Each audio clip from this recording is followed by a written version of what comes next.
The crystal towers of Kasara Prime burned against the dark sky. Juan stood at the window of the High Council chamber, watching his world die. Below him, the city that had stood for 10,000 years was crumbling. The beautiful spires that once caught starlight and turned it into music now lay broken like shattered glass.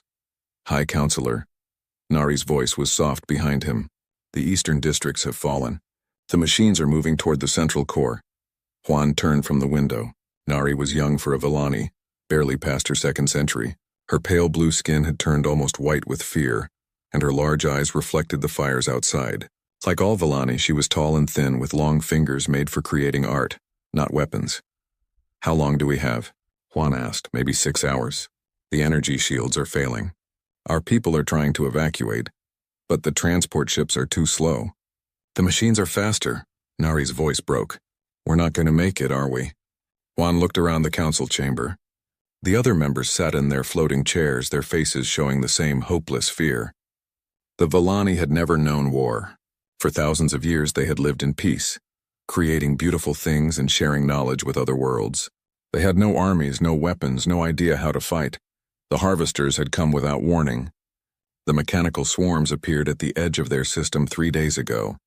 At first, the Villani thought they were just asteroids or space debris. Then the machines started moving with purpose, heading straight for their world. The harvesters were not alive, but they were not dead either. They were something in between, machines that ate everything they found and used it to make more machines. They had no interest in talking or trading. They only wanted to consume. "Counselor Tay," Juan called to the military advisor. "What about our defenses?" Tay was the closest thing the Villani had to a warrior, but even he looked lost. "Our energy barriers are breaking down. The patrol ships we sent out..." He stopped, unable to finish. "They're gone," Nari whispered. "All of them." The machines tore them apart in minutes.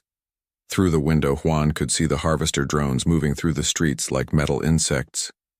They were the size of small buildings with dozens of arms that could cut through anything. Behind them came the larger machines, the ones that looked like moving factories. These bigger machines ate the pieces the drones cut away, processing everything into new materials. "We have to call for help," Juan said finally. "Who would help us?" Tay asked. "The Altrurian Republic is too far away. The Crystalline Collective has their own problems. Even if they wanted to help, they couldn't get here in time." "Then we call everyone," Juan said. "We send a message to every star system in the galaxy.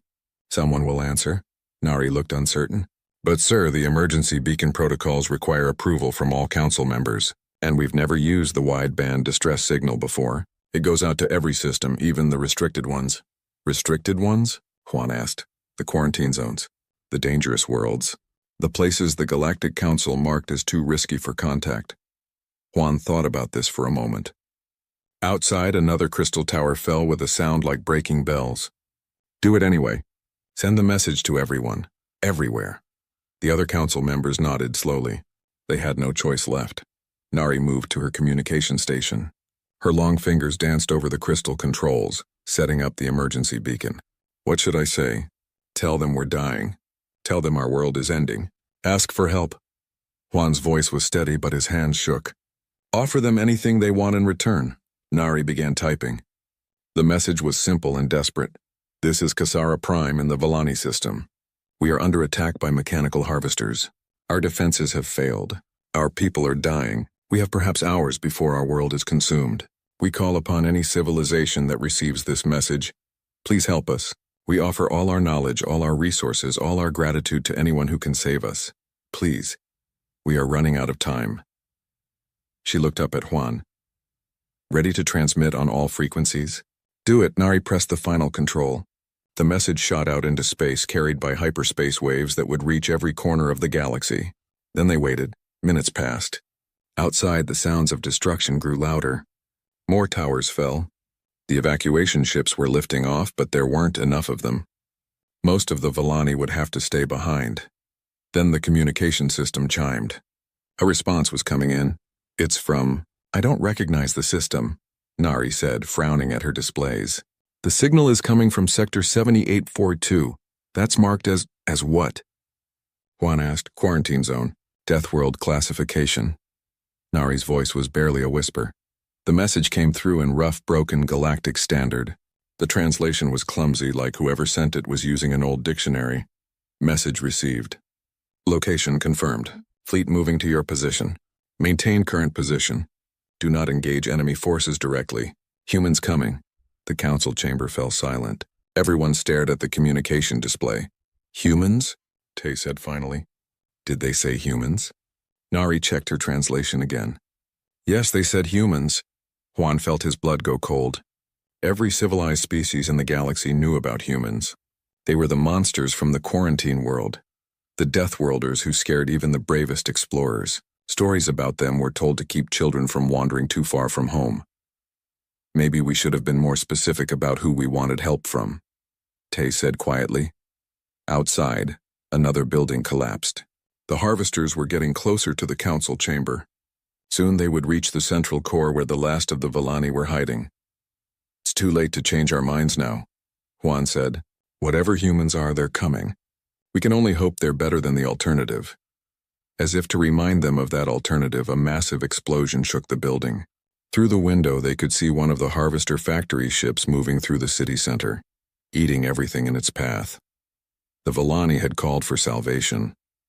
Instead, they had summoned something that might be even more dangerous than the machines that were killing them. But as Juan watched his beautiful world burn, he realized that dangerous might be exactly what they needed. On the trade station orbiting Alturia Prime, Bach nearly dropped his tea when he heard the news. The Villani had called for help and humans were responding. Are you sure? He asked the communication officer who had brought him the message. Bach was an Alturian diplomat, tall and graceful like most of his people, with skin that shifted colors based on his emotions. Right now it was showing deep purple, the color of worry. Yes, sir. The hyperspace monitors picked up the human fleet moving through Sector 7840. They're heading straight for Villani space. Bach set down his tea with shaking hands. He was one of the few beings in the galaxy who had actually met humans face to face. The memory still gave him nightmares. It had been 50 years ago when the humans first made contact with the Galactic Council. Bach had been young then, eager to meet a new species. The humans had seemed normal enough in the early transmissions. Bipedal, roughly the same size as most civilized species, speaking in clear tones about peaceful contact. Then they had arrived. The human delegation had walked into the Grand Assembly like they owned it. They moved differently than any species Bach had ever seen, with confidence that bordered on arrogance as if they feared nothing in the universe. Their leader had been a female who called herself Admiral Chen, though she wore no visible armor or weapons. Greetings, she had said in accented Galactic standard. We represent the planet Earth and the human species. We come in peace. The words were normal. Everything else about them was wrong. Bach remembered staring at Admiral Chen and feeling his skin turn white with terror. She had scars on her face, actual scars, marks where her flesh had been torn and healed. Among civilized species, medical technology prevented such things. Only primitive worlds allowed their people to carry the marks of violence. But that wasn't the worst part. The worst part was her eyes. They were the eyes of a predator, constantly moving, watching everything. When she looked at him, Bach had felt like prey. The human delegation had answered questions for hours. With each answer, the assembled species grew more horrified. Your world has how many different climates? Chancellor Vex had asked. Earth has everything from frozen ice sheets to burning deserts, Admiral Chen had replied casually. Most humans live in areas where the temperature changes by 40 degrees or more during the year. Some of our cities experience weather that would kill most species we've met. And you live there voluntarily? We adapted to it. Made us stronger. The questions continued. The humans described a world where massive storms regularly destroyed cities, where the ground shook violently without warning, where deadly creatures hunted in every environment. They talked about these things like they were normal. What do your people do for recreation? Someone had asked. Admiral Chen had smiled, showing her teeth. Among most species, showing teeth was a threat display. We have many activities. Some humans enjoy jumping from high places with only a cloth to slow their fall. Others climb the tallest mountains on our world, where the air is too thin to breathe properly. Many enjoy fighting each other for sport. Fighting? As entertainment? Boxing, wrestling, martial arts. Competition makes us better. Conflict builds character. Bach shuddered at the memory. Now sitting in his comfortable station above peaceful Alteria, he remembered the moment everything had gone wrong. One of the human delegates had mentioned something called extreme sports. When asked to explain, he had shown a recording from their world. The assembled species had watched in horror as humans threw themselves off cliffs, rode dangerous animals, and deliberately put themselves in mortal danger for fun. "This is what you do for enjoyment?" Chancellor Vex had asked, his voice weak. "Some of us," the human had replied. "These are considered normal recreational activities on Earth." That was when the crystalline representative had fainted. The Zephyrian delegate had requested an immediate recess. 3 different species had quietly activated their emergency medical protocols. Bach rubbed his forehead, remembering how it had ended. The Galactic Council had politely thanked the humans for their visit, promised to consider their application for membership, and then immediately classified Earth as a Class X, Deathworld quarantined from normal galactic society. "They were the most terrifying beings I've ever met," Bach said to the communication officer, "and they were trying to be friendly." Across the galaxy on the research station near the Crystalline Collective, Saul was having similar thoughts. The crystalline being had spent decades studying what the galaxy called Deathworlder phenomena, the rare cases where sentient life evolved on worlds so dangerous that merely surviving required extreme adaptations. Saul's body, made of living crystal, chimed softly as he accessed his files on humanity. The data was incomplete but disturbing. Earth was classified as a Type 12 death world, the highest rating in galactic records. Most worlds with ratings above Type 6 never developed sentient life. The few that did usually produced species that were either extremely violent or extremely paranoid, or both. Humans seemed to be neither. They appeared to be relatively peaceful by their own standards. That was what made them so frightening. Sol's research had uncovered fragments of human culture and history. They were a species that had survived ice ages, asteroid impacts, volcanic eruptions, and dozens of other extinction-level events. They had evolved in an environment where everything, the weather, the animals, even the plants, was trying to kill them. But instead of becoming paranoid or overly aggressive, they had developed something else. They had learned to work together against impossible odds. They had developed concepts that didn't exist in galactic civilization: courage, sacrifice, determination in the face of certain death. Saul chimed again as he found a particular file. It was a recording from the Human First Contact mission, a conversation between Admiral Chen and a Galactic Council member about human history. "Your species has fought wars?" the counselor had asked. "Many wars," Admiral Chen had replied, "but we've also fought together against greater threats. When our world tried to kill us, we learned to protect each other." "Protect each other how?" "Sometimes by fighting, sometimes by dying so others could live. We have a saying, 'No one gets left behind.'" The counselor had tried to understand. "You mean you would risk your own lives to save others?" "Not just risk. Die if necessary. To protect the innocent, to save the weak, to do what's right." Admiral Chen had paused. "I think you would call it duty." The counselor had ended the interview shortly after that. The concept of deliberately sacrificing oneself for others was so alien to galactic civilization that most species couldn't even understand it. Now, 50 years later, Saul wondered what would happen when that concept met the harvester machines. On the Trade Federation ship near the galactic rim, Kang was running calculations. The data analyst was good with numbers, and the numbers about humans were disturbing. Their first contact record showed humans who could survive injuries that would kill 3 other species. They healed faster than any known biology should allow. They could function in environments that would be lethal to most civilized beings, but that wasn't what worried Kang. What worried him was their technology. The human ships that had brought their delegation were primitive by galactic standards, but they were built differently than anything in known space. Where most species built elegant, efficient vessels optimized for speed and comfort, humans built their ships like fortresses. Their hulls were thick enough to stop weapons that could pierce normal starship armor. Their engines were overpowered, built to work even when damaged. Everything about their technology suggested a species that expected to be shot at regularly. What kind of beings build their civilian ships to survive military attacks? Kang muttered to himself. The answer, he suspected, was beings who lived on a world where everything was a military attack. As reports came in about the human fleet heading toward Volani space, the galaxy watched with a mixture of curiosity and terror. No one had ever seen humans at war. They had only seen humans at peace, and that had been frightening. Enough. Now they were about to witness what the Deathworlders did when someone threatened innocent people. The universe was about to learn why evolution had made humans into monsters, and why sometimes monsters were exactly what you needed. The human fleet dropped out of hyperspace at the edge of the Volani system, like a pack of predators arriving at a kill.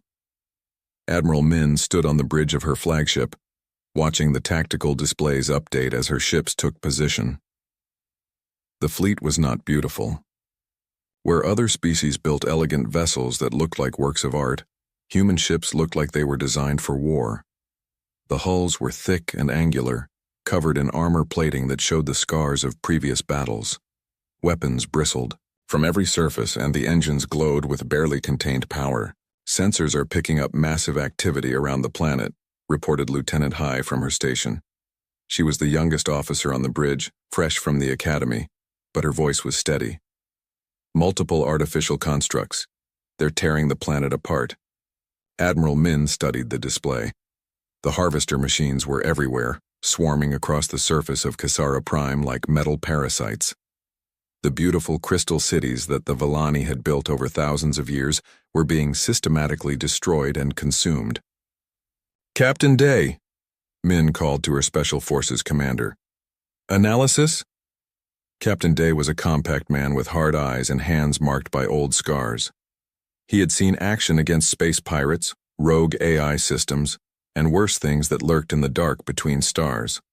He studied the tactical readout with professional interest.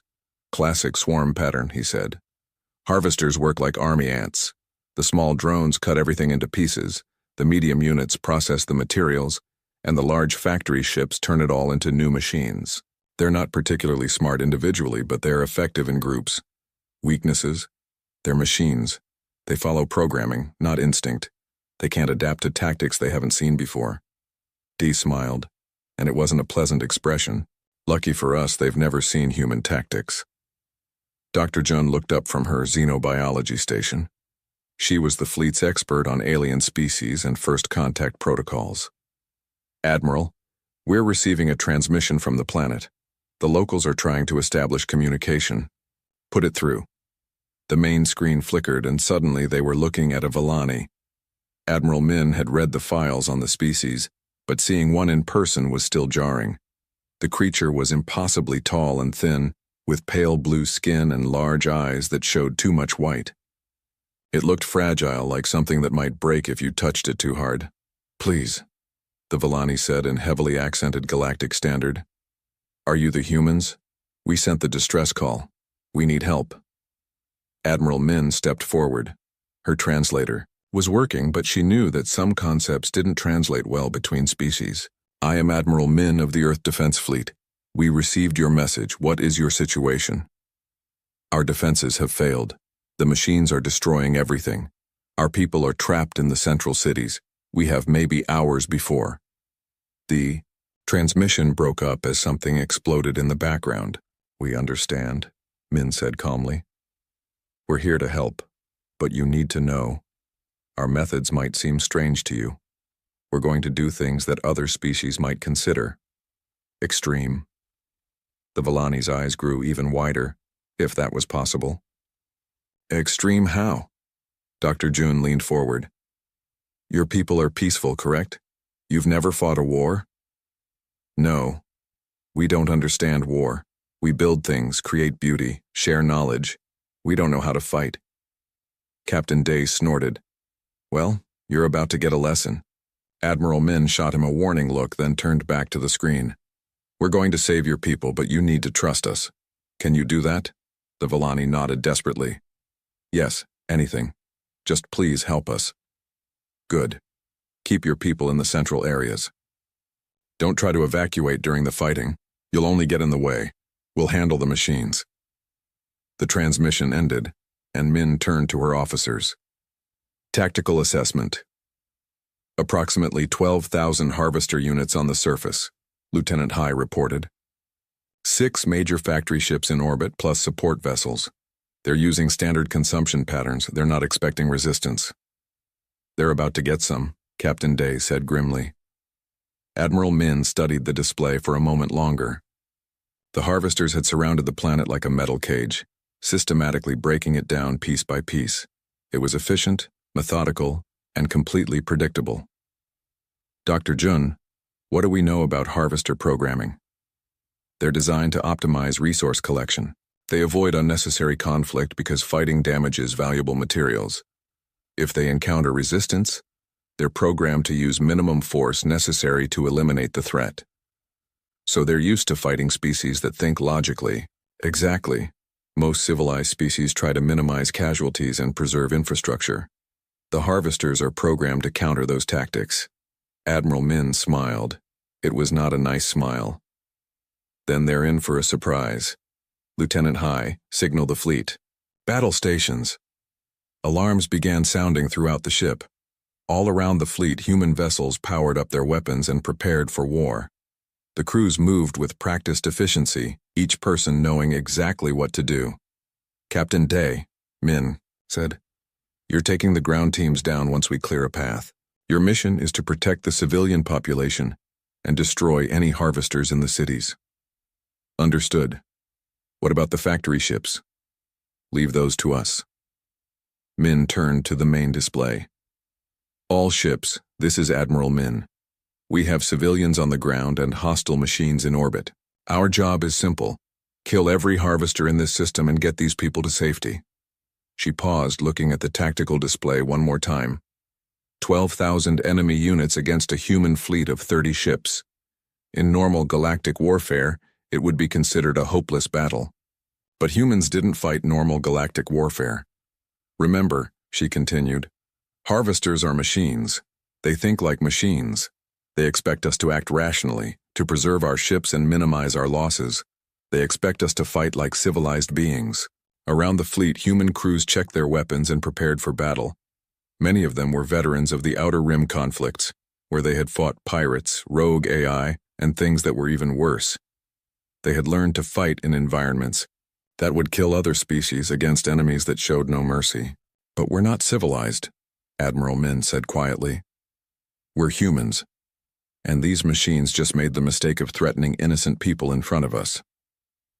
The harvesters detected the human fleet's approach and began repositioning to defend their operation.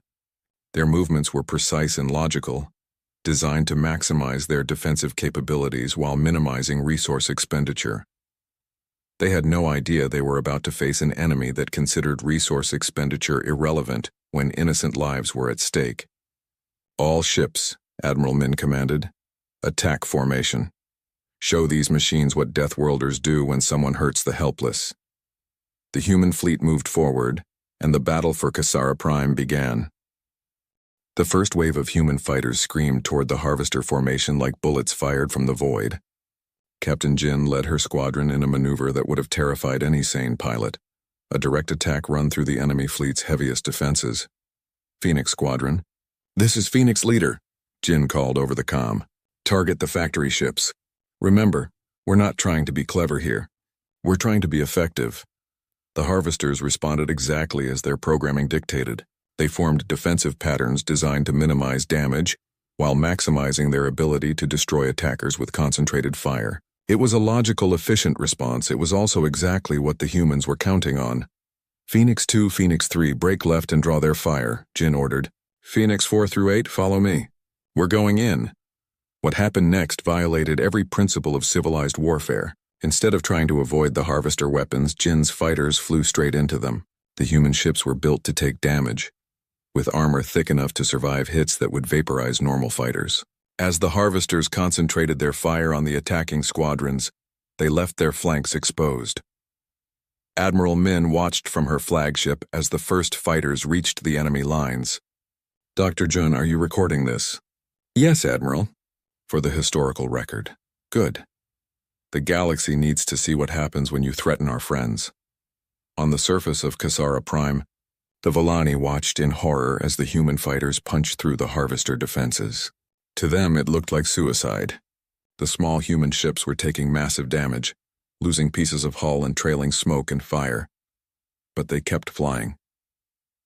"They're going to die," Nari whispered from her position in the council chamber. "They're all going to die trying to save us." "No," Juan said quietly. He was beginning to understand something about humans. "They're not trying to die. They're trying to win. There's a difference." Captain Jin's fighter took a direct hit that tore away half her wing. Any other species would have retreated for repairs. Instead, she accelerated toward the nearest factory ship. "Phoenix leader to all units," she called. "I'm going in. If my ship doesn't make it out, tell my family I did my job." "Negative, Phoenix leader," came a voice from her squadron. "You're not doing this alone. Phoenix 5 and 6 forming up on you." 3 human fighters, all damaged, all trailing fire, dove toward the massive harvester factory ship. The enemy vessel tried to shoot them down, but the humans were moving too fast and too unpredictably. At the last second, they released their payloads directly into the factory ship's hull and pulled away. The explosion lit up space like a new star. On Admiral Min's ship, Lieutenant Hai was staring at her instruments in disbelief. "Admiral, Phoenix Squadron just destroyed a factory ship with 3 fighters. The mathematics say that's impossible." "The mathematics never met humans," Admiral Min replied calmly. "Captain Day, you're clear for ground assault. Get down there and protect those civilians." Captain Day's Marines were already loaded into their dropships when the order came. Unlike the elegant transport vessels used by other species, human dropships were flying tanks designed to punch through enemy defenses and deliver troops directly to the battlefield. "Listen up," Day told his Marines as their ships launched toward the planet. "The locals are peaceful. They don't know how to fight, and they're counting on us to keep them alive. The enemy is machines, no mercy, no negotiation, just programming. Our job is to get between the machines and the civilians and hold the line until the fleet clears orbit." The dropships hit the atmosphere like meteors, their heat shields glowing white-hot as they punched through the air. Harvester drones immediately moved to intercept them, but the ships were built to survive atmospheric entry under fire. Sergeant Wu, leading the first ground team, watched the tactical display as his ship approached the landing zone. "Looks like we've got company waiting for us," he called to his squad. 15, maybe 20 drones in the immediate area." "Copy that, Sergeant," came the reply from his team. "Standard anti-machine protocols?" "Affirmative. Remember, these things are programmed to fight logical opponents, so don't be logical." The dropship slammed into the ground hard enough to crack the landing pad. Before the dust had settled, the Marines were already moving out, their weapons ready. The harvester drones were waiting for them, just as expected. What the drones weren't expecting was the way the humans fought. Instead of taking cover and engaging in a prolonged firefight, the Marines charged directly at the enemy positions. They used explosives not as weapons of last resort but as primary tools. When their guns ran out of ammunition, they switched to backup weapons. When those ran out, they used their tools as clubs. Sergeant Wu's team reached the first group of Villani civilians within minutes. The aliens were huddled in what had once been a beautiful garden, now torn apart by the harvester drones. They looked up at the armored humans with a mixture of hope and terror. "We're here to help," Wu said, his translator converting his words into Villani. "Stay close to us. We're going to get you to safety." One of the Villani, an elderly male with pale blue skin marked by age, stared at the human sergeant. "You're really going to protect us?" "That's what we do," Wu replied simply. As if to prove his point, a harvester drone chose that moment to attack. The machine was the size of a building, with cutting arms that could slice through steel. It moved toward the group of civilians with mechanical precision. Sergeant Wu stepped between the machine and the Villani. The drone's sensors registered the human and calculated threat levels. One small organic being against a machine designed to process entire buildings. The outcome should have been obvious. It fired its cutting beam at Wu. The sergeant dodged, rolled, and came up running directly at the machine. His rifle spoke once, twice, targeting the drone's sensor array. The machine reeled back, momentarily blinded, and Wu used the opening to plant an explosive charge on its central processing unit. The explosion knocked him backward, but when the smoke cleared, the drone was scrap metal. "Impossible," whispered one of the Villani. "It was 10 times your size." "Size doesn't matter," Wu said, helping the alien to his feet. "What matters is knowing what you're fighting for." Across the planet, similar scenes were playing out. Human Marines were engaging harvester forces in close combat, using tactics that violated every principle of logical warfare. They fought harder when they were wounded, became more dangerous when their situation grew desperate, and seemed to have no concept of acceptable losses when civilian lives were at stake. In orbit, the space battle was reaching its climax. The human fleet had taken heavy casualties, but they had also destroyed 4 of the 6 Harvester factory ships. The remaining machines were trying to retreat and regroup, but Admiral Min wasn't letting them escape. "All ships pursue and destroy," she ordered. "Don't let a single machine leave this system." "Admiral," Dr. Jun said quietly, "we've lost almost half the fleet. By any reasonable measure, we should withdraw and call for reinforcements." Admiral Min looked at the tactical display, showing the scattered human ships still fighting against overwhelming odds. Then she looked at the planet below, where her Marines were protecting innocent civilians with their lives. "Dr. Jun," she said, "when has humanity ever done the reasonable thing?" The final Harvester factory ships were desperately trying to escape when Captain Jin's reformed squadron caught up with them. Her fighter was held together with emergency repairs and determination, but she still had weapons and the will to use them. "All right, people," she called to her surviving pilots. "One more time. Let's show these machines what humans do when someone threatens our friends." The last of the Phoenix Squadron dove toward the enemy ships, their damaged fighters moving like wounded predators going in for the kill. Behind them, the planet Kasara Prime was safe, its people protected by beings who had come from the darkest corner of the galaxy to stand between the innocent and the dark. The Harvesters had made a simple mistake.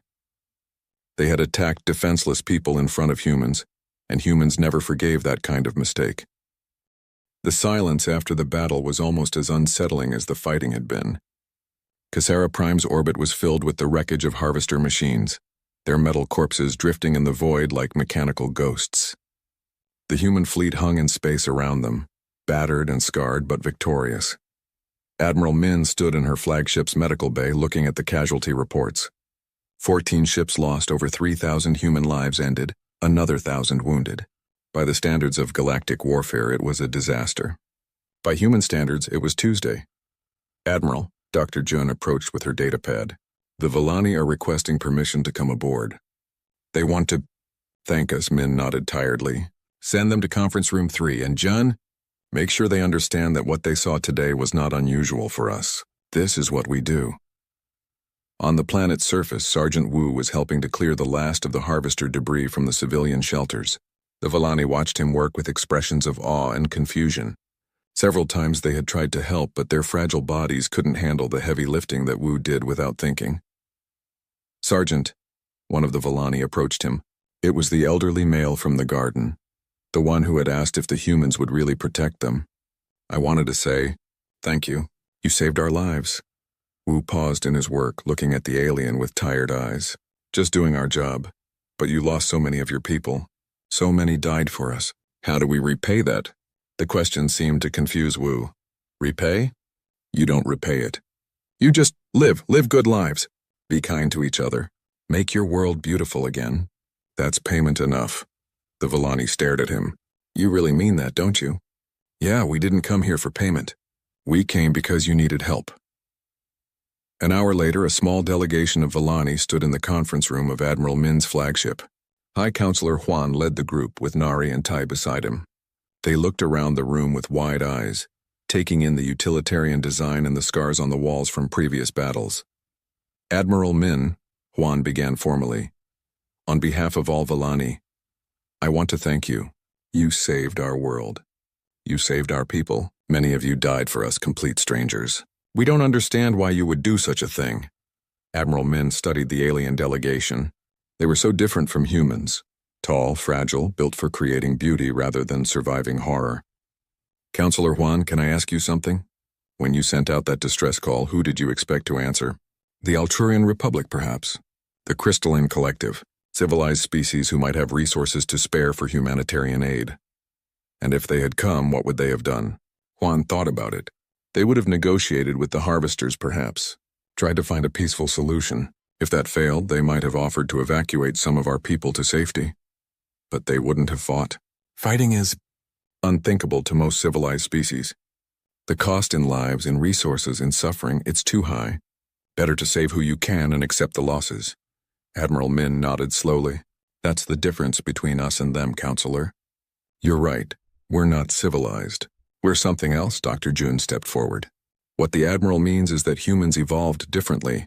Our world taught us that sometimes the only way to protect innocent life is to be willing to sacrifice your own. But why? Nari asked, her voice barely a whisper. Why would you risk everything for people you've never met? The question hung in the air for a long moment. Finally, Admiral Min spoke. Because it's right. Because someone has to. Because if we don't stand up for those who can't protect themselves, who will? She walked to the window that looked out at the planet below. Our world tried to kill us every day for millions of years. Ice ages, volcanoes, earthquakes, predators, diseases. Everything wanted us dead. We could have become paranoid, aggressive, violent toward everyone. Instead, we learned something else. What? Juan asked. We learned that the strong protect the weak. We learned that you never leave anyone behind. We learned that some things are worth dying for. She turned back to the Villani delegation. You call us monsters because we're willing to fight and die. Maybe you're right. But sometimes the galaxy needs monsters. Tay, who had remained silent until now, finally spoke. What happens now? The galaxy will know what you did here. They'll know that humans are willing to fight wars for strangers. Let them know, Admiral Min said simply. Maybe some of them will remember that when the next crisis comes. Dr. Jun activated her communication console. Admiral, we're receiving priority messages from across the galaxy. News of the battle is spreading. The main screen lit up with incoming transmissions. Admiral Min read through them quickly, her expression growing more thoughtful with each message. The Altrurian Republic wants to know if we're available for security consultation, she read aloud. The Crystalline Collective is asking about mutual defense agreements. The Trade Federation wants to discuss protection services. It seems the galaxy has suddenly discovered that they need us. Will you help them? Juan asked. If they need help and if they ask nicely. Min smiled grimly. But they need to understand something first. We're not mercenaries. We're not conquerors. We're guardians. We protect those who can't protect themselves, not because we expect payment, but because it's right. She turned to look out at the stars. The universe is a dangerous place, counselor. It's full of things like the harvesters, things that consume and destroy without mercy or reason. Most species try to hide from those dangers, try to avoid them or negotiate with them. And humans? Humans hunt them. As the meeting continued, news of the battle spread throughout the galaxy. On peaceful worlds across the stars, civilized species watched the recordings of human fighters deliberately flying into enemy fire to protect strangers. They saw Marines charging machine guns to save civilians they had never met. They witnessed an entire fleet sacrifice almost half its numbers for people they owed nothing to. Some species were horrified. Others were awed. All of them were forced to reconsider everything they thought they knew about the Deathworlders from the quarantine zone. Ambassador Kim, Earth's new representative to the Galactic Council, would arrive 6 months later with a simple message. You wanted to know what humans are. Now you know. We're the people who answer the call when innocents are dying. We're the ones who stand between the darkness and the light. We're your monsters if you'll have us. The galaxy's response was swift and unanimous. Within a year, human fleets were patrolling the dark spaces between the stars, hunting the things that hunted others. They established bases in the dangerous sectors, the places where other species feared to go. They became the galaxy's first line of defense against the horrors that lurked in the void. The Villani, grateful beyond words, became humanity's first true allies. They served as cultural ambassadors, helping other species understand these strange Deathworlders who fought not for conquest, but for compassion. High Counselor Juan would later write in his memoirs, "We called for salvation and instead summoned monsters. But they were our monsters and they stood between us and the dark. Sometimes that makes all the difference." In the end, the galaxy learned that the most dangerous thing about humans wasn't their capacity for violence. It was their capacity for love. Love so fierce that they would die for complete strangers. Love so strong that they would face any horror to protect the innocent. The Deathworlders had found their place in the universe.